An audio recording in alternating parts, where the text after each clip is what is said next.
भित्र माया पलायो नि चिन्ने चिन्ने जस्तो लाग्छ कसले बुलायो नि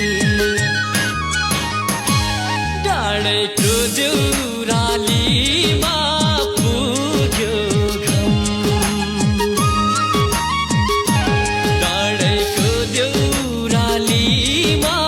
पुग्यो घम भारी बोकी साथी हो हिँड जाऊँ बाटो काट्न